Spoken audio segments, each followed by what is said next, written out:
যেহেতু তোমাদের অনেকের মনে অনেক প্রশ্ন, আর একটা প্রশ্ন তোমরা বারবার করছো, আমাদের কি হয়েছে। আমরা জানতে চাই এর জন্যই, কারণ তোমরা আবার নতুন নাটক শুরু করেছো, আর এই নতুন নাটকটা তোমরা কেন শুরু করেছো সেটাই আমরা জানতে চাই। আমাদের দুজনের মধ্যে একটু প্রবলেম চলছে, যেটা শুধু আমাদের মধ্যে নেই, ফ্যামিলিগত দিকে ঢুকে গেছে। তো এই মুহূর্তে আমি আমার মা বাবার কাছেই আছি। বেশি লোক দেখানো ভালোবাসলে সংসারে তো অশান্তি হবেই, তাই না? তুমি কি বলো রন্দা? বাচ্চাদের হাতে ফোন আর বোকাচাদাদের হাতে মন দেবে, তোরা তো গেমই খেলবে, তাই না? তার মানে কি রন্দা তুমিও বোকাচোদা? তো গাইস, আজকে আমরা যাদের নিয়ে কথা বলবো তারা হচ্ছে এপার বাংলার সব থেকে ন্যাকা কাপেল, যারা মানুষের সামনে সবসময় ভালোবাসার নাটক করে আর ক্যামেরার পেছনে গিয়ে অশান্তি করে। আর এরা আর কেউ না, তোমাদের প্রীতিরন।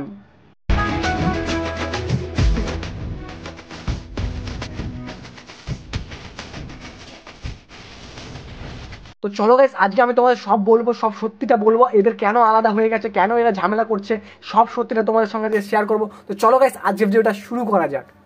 গাইস, এখন সবার মনে একটাই প্রশ্ন, সত্যি কি রনের সঙ্গে প্রীতির ব্রেকআপ হয়ে গেছে?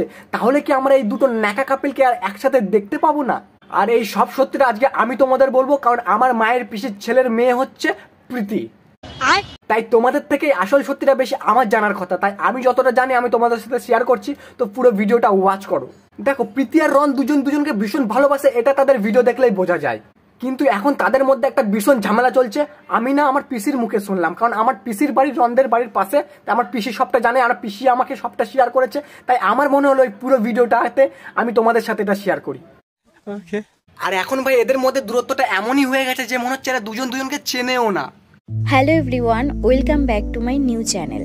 আমি তোমাদের প্রীতি। কেমন আছো সবাই? অনেকদিন পর আবারও তোমাদের সামনে। তোমরা যতটা না আমাকে মিস করেছো, তার থেকেও হয়তো বেশি আমি তোমাদের মিস করেছি।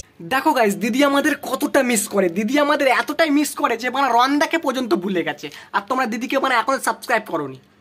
আমার ভুল হয়েছে, ক্ষমা করে দেন। এতদিন আমি কোথায় ছিলাম, আমার কি হয়েছিল, সেটা এই ভিডিওতেই তোমরা জানতে পারবে। তার আগে তোমাদের সবাইকে অনেক অনেক থ্যাংক ইউ আমাকে এত ভালোবাসার জন্য।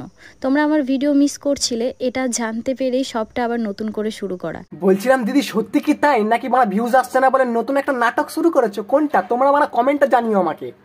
আশা করি তোমরাও আমাদের পার্সোনাল লাইফের সাথে সোশ্যাল মিডিয়ার লাইফটাকে এক করবে না। এটা আমার প্রফেশন, তাই আমি আবার আমার কাজে ফিরে আসলাম। আসলে দিদি মানে তোমরা কখন সত্যি কথা বলো, কখন মিথ্যা কথা বলো, আদৌ কি মানে সত্যি কথা বলো কিনা, মানে এতে আমার 100% মানে সন্দেহ আছে। কারণ এই সমাজে এখন এমন অবস্থা হয়ে গেছে, মানে মানুষ শত্রুকে বিশ্বাস করবে, মানে সোশ্যাল মিডিয়াকে কেউ বিশ্বাস করবে না। গাইস, তোমার যদি ব্রেকআপ হয়ে যায় তুমি কি করো? কষ্ট পাও। তোমার যদি সংসারে অশান্তি হয় তুমি কি করো? ভাবো কি করে সংসারটা আবার জোড়ানো যাবে। কিন্তু আমাদের দিদি সংসার অশান্তি হলে কি করে জানো? শাড়ি ওড়ায় বানা।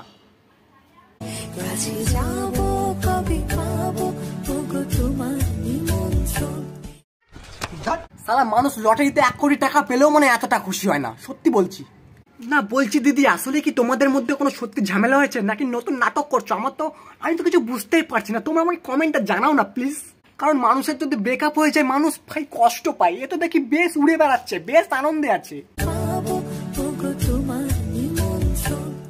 আশা করব তোমাদের প্রশ্নের উত্তর তোমরা পেয়ে গেছো, আর এটাও আশা করব এই ভিডিওতে কোনো বাজে মন্তব্য আসবে না। তো সবাই ভালো থেকো, সুস্থ থেকো, সবাইকে ভালো রেখো। আরে দিদি 1 মিনিট, আমি কিন্তু এখনো উত্তর পাইনি। দর্শকরা কমেন্টে জানাক এটা কি সত্যি না মিথ্যে, তুমি কোনো নাটক করছো, তারপরে আমি বলবো আমি উত্তরটা পেয়েছি কিনা।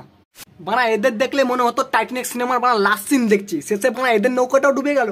চারিদিকে এখন খালি নাটক, কন্ট্রোভার্সি আর নোংরামও চলছে। চলো দেখা হচ্ছে নতুন একটা ভিডিওতে। ততক্ষণ তোমরা কমেন্টে জানাও এটা কি নাটক নাকি আসলে সত্যি। সত্যি হলে ভাই আমি সত্যি বলছি ভিডিওটা আমি ডিলিট করে দেবো, আর যদি এটা নাটক হয় না আবার রোস্ট করবো।